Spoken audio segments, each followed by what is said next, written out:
Members of Congress, the president, and the IRS and the Secretary of Treasury, they are convinced that you are a tax fraud.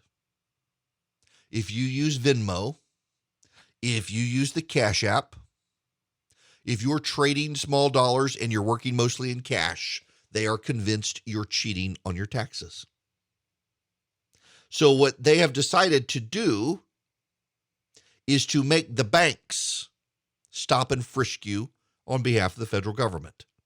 Like stop and frisk, this will disproportionately impact minorities and white blue-collar workers, many of whom now use these apps for transactions. The gig economy. They're far more likely to use these apps and to trade in cash than college-educated white professional class people. So they want the banks to report your annual inflows and outflows from bank accounts with at least $600 in it or $600 worth of transactions.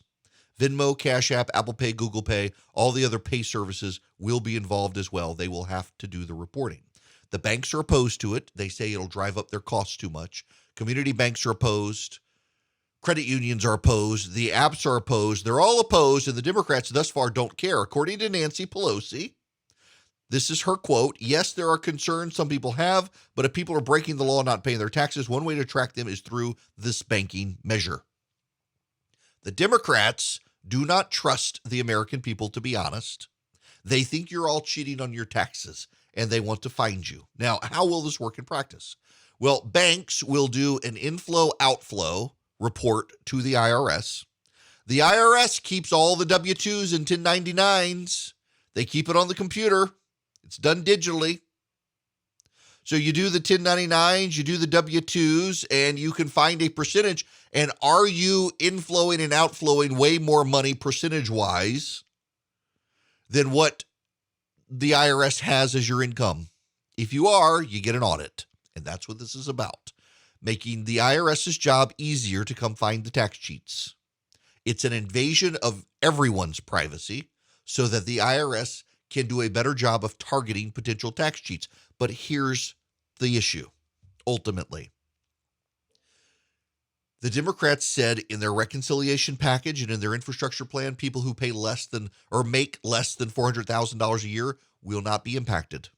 That's been a lie. It's been proven a lie. This is greatly a lie. You know, people who do this sort of stuff in the gig economy, they make $60,000, $70,000 a year. That still puts you as a taxpayer. And they're going to get slammed now by the IRS. They're going to get slammed. And they're going to get slammed because Congress is greedy. Congress has an insatiable desire to spend your money. And Congress, the Democrats in particular, believe the worst about you.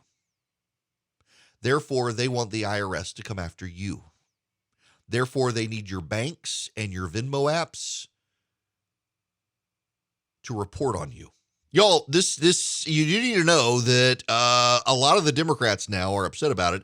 What you should also know is the hypocrisy here. The progressives were the ones who were originally opposed to this because they thought it would come after minority communities, and all of the data shows that it actually will hit minority communities hardest because Black and Hispanic workers are more likely to participate in the gig economy than white people.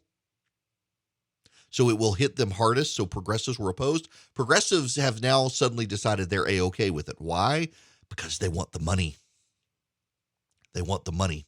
Who cares about the Black and Hispanic people who the IRS will target and harass when they get the money to spend on the Green New Deal? The hypocrisy there is staggering.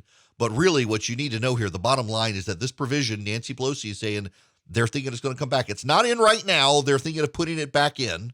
And they're putting it back in not to target millionaires and billionaires, but to target the middle class that they believe are cheating on their taxes. And they want the banks to stop and frisk you on behalf of Uncle Sam.